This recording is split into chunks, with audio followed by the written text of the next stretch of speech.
a mirar cómo se formulan los estudios transversales. Como ustedes bien saben, ya les había dejado un poco de teoría para que consulten o investiguen en relación del tema, pero vamos a abordar ciertos puntos que es necesario aclarar.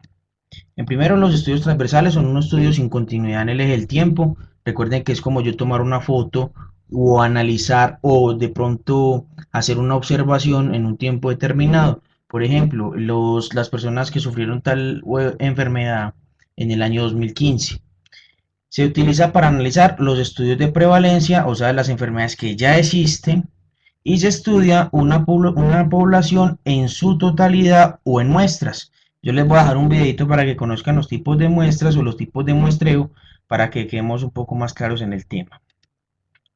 Bueno, resulta acontece que cuando hablamos de estudios en epidemiología y cuando hacemos análisis estadísticos, la variable en una sociedad, al fin y al cabo, todas las personas somos diferentes. Cuando hacemos estudios de epidemiología, lo que estamos haciendo es buscando asociaciones o correlaciones con el fin de identificar posibles factores asociados, factores protectores o factores de riesgo que digamos que tienen una relación causal frente a una patología o frente a un estudio que ya estamos realizando en X tiempo. Entonces dice, propiedad no constante que cambia o puede cambiar en un individuo o entre varios individuos de un grupo o entre varios grupos con el correr del tiempo. Resulta acontece que las variables, una de las variables que más se trabaja son las de edad y sexo.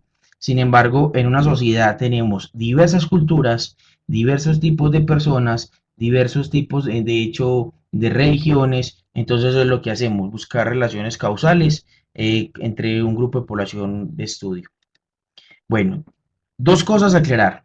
En estadística, nosotros ya hemos trabajado lo que son variables, los tipos de variables en su naturaleza, digamos cuando son cuantitativas o cuando son cualitativas, cuando ya digamos trabajamos ordinales, sí, eso ya lo tenemos claro.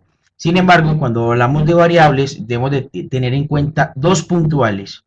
Cuando yo hablo de una variable dependiente, es la que me está hablando de la condición de salud o de la enfermedad o el estudio que yo quiero hacer. Por ejemplo, si yo quiero mirar la prevalencia de una patología, entonces mi variable dependiente sería, ¿tiene la patología o no la tiene? Esa sería mi variable dependiente.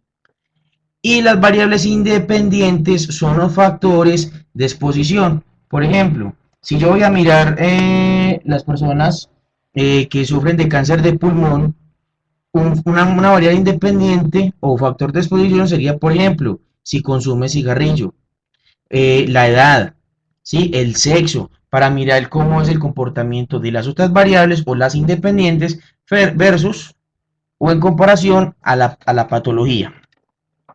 Bueno, dentro de los estudios transversales, que son los más comunes, los que más trabajamos en investigación, tenemos unas ventajas. La primera y la más importante es muy bajo costo y es de muy fácil diseño, es muy fácil de trabajar. Se realiza en poco tiempo, normalmente se ejecuta mientras recogemos la información y la procesamos en un programa estadístico. Información de alto valor, porque normalmente nos arroja asociaciones o correlaciones. Estimación de prevalencia, estamos mirando, identificando enfermedades, evalúan variables de exposición, lo que les hablaba anteriormente, haciendo análisis de variables dependientes frente a independientes, que son como las hipótesis o lo que queremos hacer. Una hipótesis, pues son como una pregunta que yo me genero, entonces yo quiero mirar, por ejemplo, la prevalencia del consumo de cigarrillo según la variable sexo. Entonces, cómo se comporta el consumo de cigarrillo entre hombres y mujeres. Y tengo un control de unos sujetos en un tiempo determinado. Desventajas. No se establece relación causal en algunos estudios porque es más de observación. Entonces, yo estoy observando, dependiendo de mi muestra, si yo, por ejemplo, cojo una muestra de conveniencia, entonces yo cojo un grupito pequeño y yo no puedo parametrizar, entonces yo no puedo decir que, por ejemplo, esta causa yo la voy a llevar, por ejemplo, es las mismas causas de Colombia a las mismas de China, no, porque yo evalué o analicé solamente el grupito de Colombia. Cuando se identifica asociación estadísticamente significativa o tiene sujeto teórico, se lo denomina factor asociado y no factor de riesgo, como en los otros diseños. Para los transversales hablamos mucho de factores asociados por la connotación que tiene, porque yo estoy analizando solamente una sociedad pequeña. Cuando yo hablo, y además porque es un estudio de observación, cuando yo hablo de estudios experimentales, ahí sí yo trabajo mucho la palabra factor de riesgo. La información de la exposición es vulnerable a errores de medición, en especial si es recogida en modo retrospectivo. Este punto es más cuando yo hablo de sesgos. Hay sesgos de información, de recolección de la información, de selección, etcétera. Entonces, un ejemplo es, digamos, yo quiero medir las personas cómo tuvieron una enfermedad en el 2013. Por el periodo de tiempo y porque fue años atrás, hay mucha información que se sesga. ¿En qué sentido? Hay información que a las personas se le olvidaron. Por ejemplo, yo preguntaré a una persona qué EPS tuvo en el 2013, o de hecho, qué ARL tuvo cuando se accidentó. Son informaciones que se sesgan, es porque ya se han olvidado. Y no es eficaz para analizar enfermedades raras, letales o de corta supervivencia, a menos que se estudien encuestas nacionales. Encuestas nacionales cuando yo cojo, digamos, un censo. Ejemplo, los censos nacionales que ya tienen variables definidas y que yo estoy haciéndole la encuesta absolutamente a toda la información. Yo no cojo muestras pequeñas para hacer análisis. Bueno, los estudios descriptivos, normalmente tenemos dos, los longitudinales que se comparan en el tiempo. Entonces yo cojo una información en el primer tiempo y en otro segundo tiempo. Por ejemplo, enero de 2015 yo hago una encuesta y en noviembre de 2015 hago otra encuesta y yo voy a comparar en el tiempo cómo fue el comportamiento. Y los retrospectivos, prospectivos, corto, transversal, ahí estamos hablando de un tiempo corto. Sí, vamos a coger una X temporada, le hacemos una sola encuesta y así hacemos el análisis. Bueno, cuando hablamos de fuentes de información es cuando yo voy a recoger la información o cómo yo puedo recoger la información. Tenemos dos fuentes, una directa o una indirecta, o cuando llamamos, por ejemplo, fuentes primarias o secundarias. La directa, ¿cómo se hace? A través de encuestas, de observación, entrevistas y consultas. Normalmente quien la hace es el investigador, ¿sí? Entonces el investigador va y coge una encuesta y va a realizar la encuesta o esa misma a la persona directamente. O sea, la persona es la que va a recoger la información directamente de la persona. Y la secundaria es cuando yo voy a un archivo y recojo la información o cojo y busco información.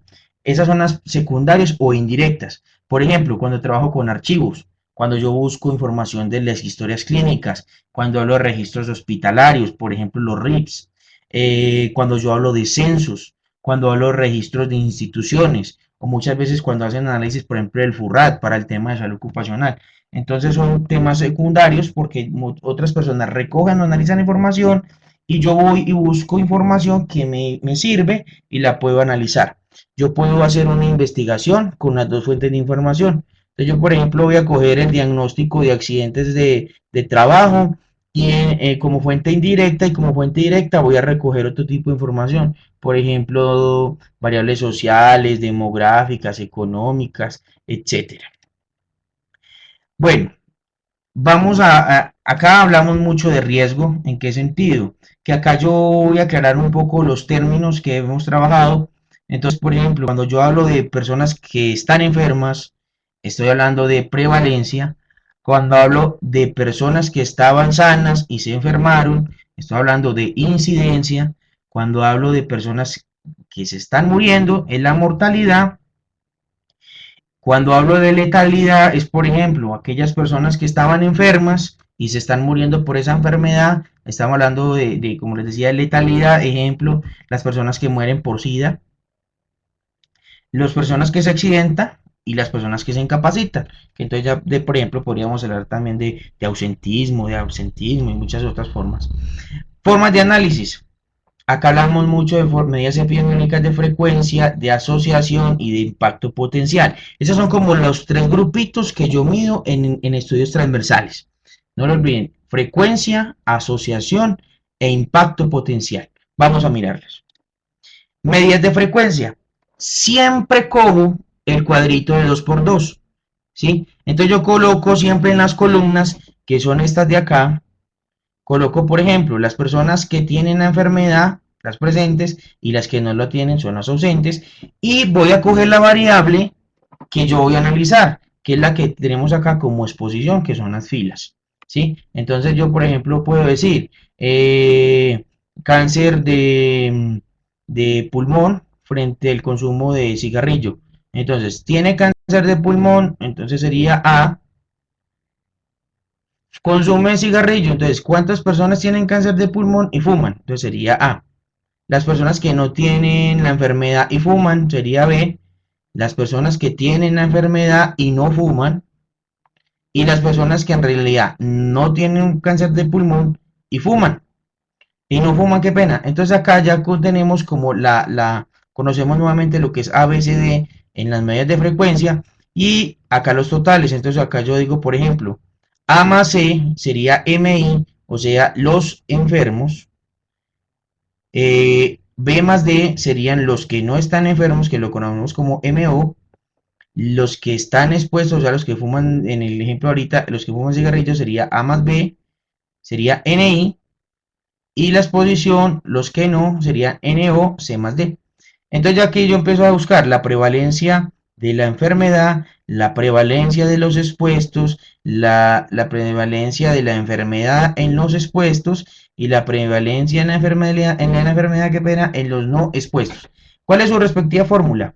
Entonces, por ejemplo, prevalencia de la enfermedad, cojo total de, que me dice acá MI, entonces sería A más E sobre N que es acá, N es el total de toda la población y lo multiplico por 100. Y así para cada una de estas fórmulas. Siempre coloco la fórmula y la interpreto de una vez.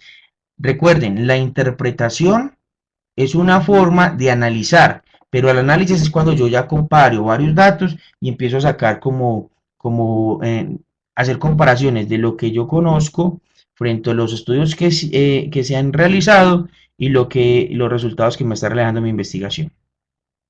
Esas serían las medidas de frecuencia. Ahora se lo enseño a interpretar.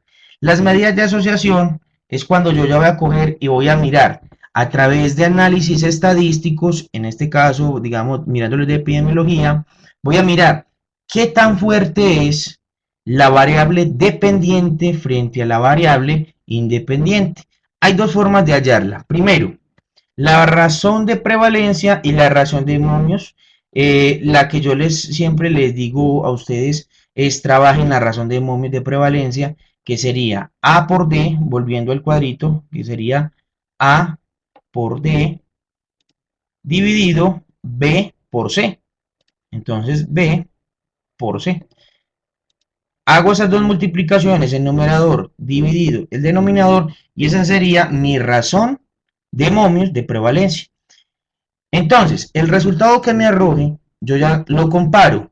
Si es igual a 1, quiere decir que la variable dependiente, ejemplo ahorita, cáncer de pulmón, con el consumo de cigarrillo, entonces yo estoy diciendo que ahí no hay asociación entre la enfermedad y el factor de exposición. O sea, que el hecho de que la persona fume cigarrillo no quiere decir que sufra cáncer de pulmón. Razón de prevalencia. Cuando el numerador del razón de momio sea mayor a 1, quiere decir que existe una asociación. O sea, que el hecho de que la persona fume cigarrillo, en realidad hay una asociación con el cáncer de pulmón.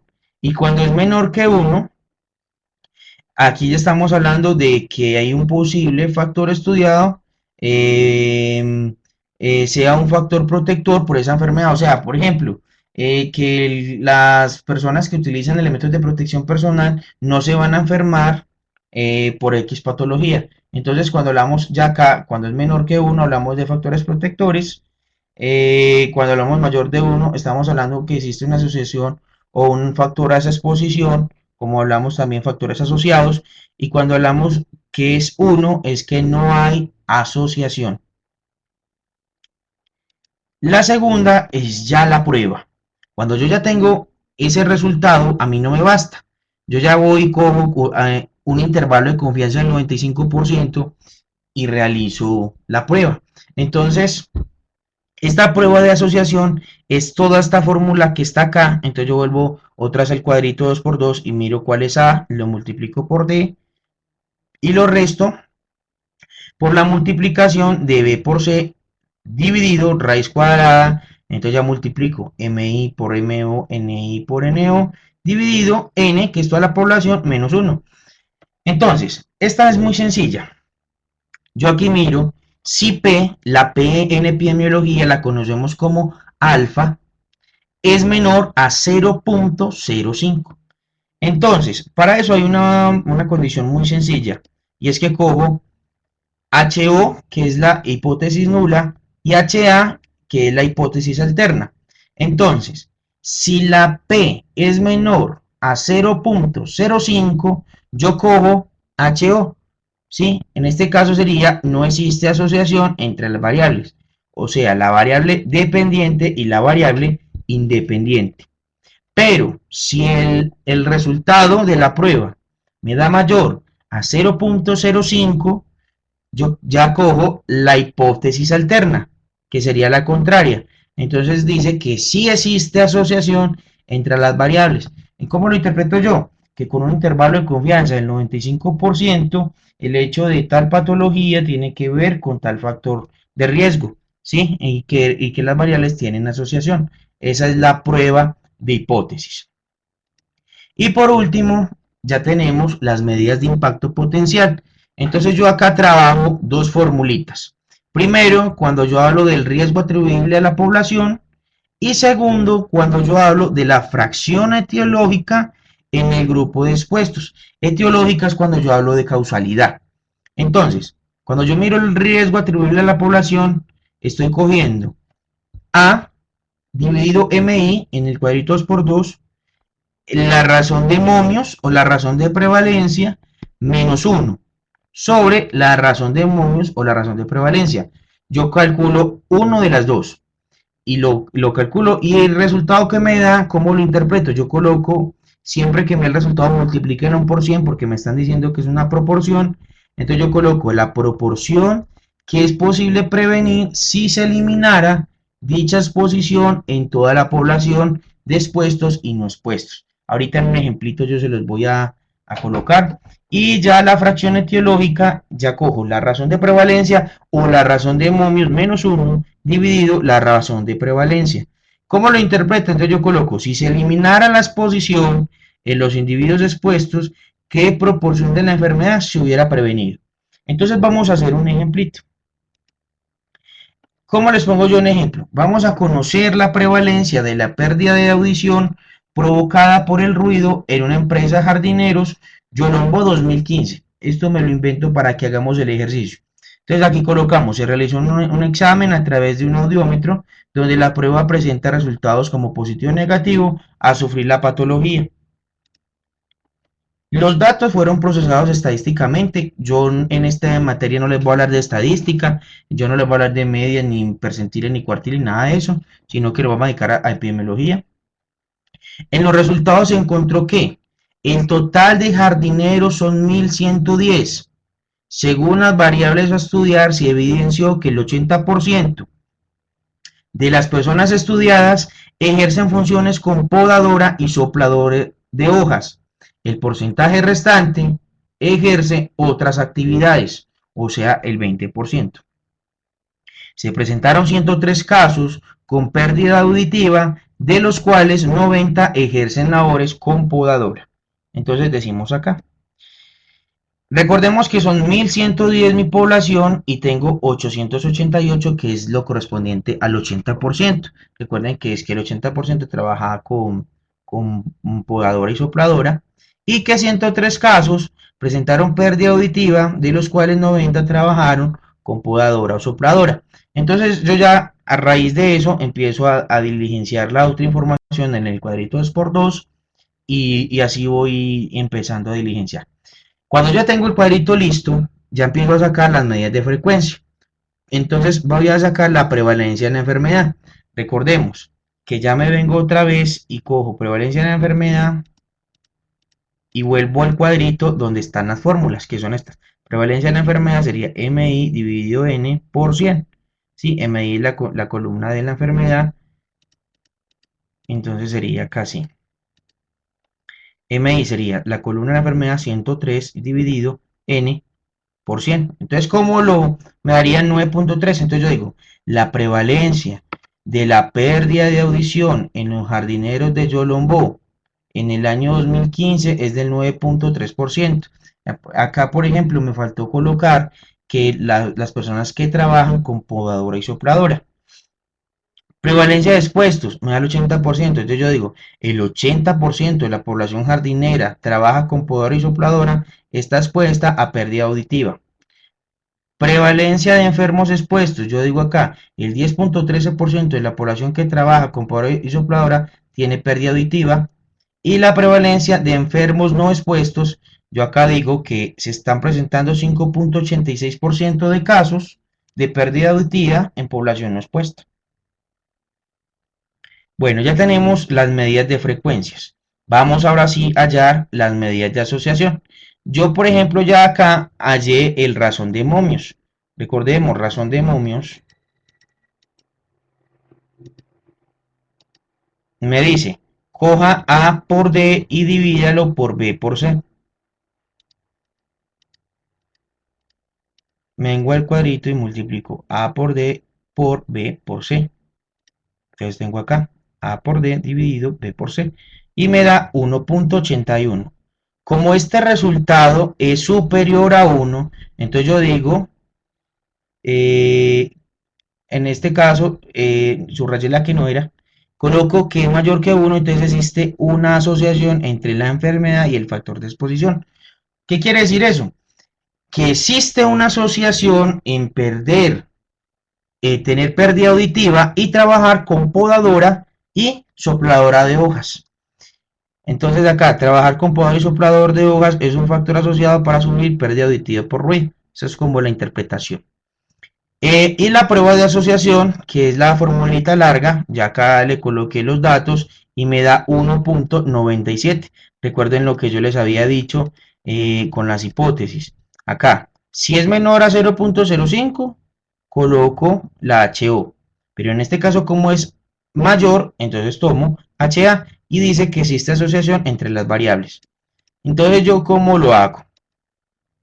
Acá yo digo que con un intervalo de confianza del 95% se puede decir que trabajar con podadora y soplador de hojas es un factor asociado a la pérdida auditiva en la población de Colombo en el año 2015. Cuando ya tengo las medidas de asociación, voy a hallar las medidas de impacto potencial, que ya tengo dos, que es la FEP y las FE. Entonces ya cojo la formulita, lo calculo y me da 0.44. Yo les decía ahorita, multiplíquenlo por 100 porque acá estamos hallando una proporción. Entonces yo cómo lo interpreto.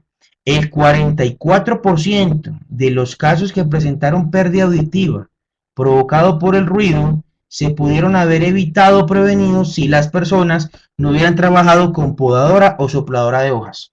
¿Sí? Pero en el caso de salud ocupacional, a nosotros no nos puede, esto nosotros no podemos parar el trabajo. Entonces acá surgen otras, ahí es donde surge nuestro trabajo. Entonces, por ejemplo, elementos de protección personal, rotación de trabajadores, etcétera. Y en la fe, ya como lo interpreto, se podría prevenir hasta un 44% de los casos de pérdida auditiva provocado por el ruido, ¿sí? Si las personas que trabajaran con sopladora podadora empezaran lo que les decía yo, a rotar en su jornada laboral, a rotar por horas en ciertas actividades y a utilizar elementos de protección personal o comprar elementos de protección personal específicos por medidas de ruido, etcétera. Entonces, estas es como las principales fórmulas de los que yo trabajo con estudios transversales. Esto es solamente a que haya una variable dependiente que la pérdida auditiva frente a otras variables independientes, en este caso si labora con podadora o no podadora, y yo puedo, sin embargo, hallar muchas otras fórmulas.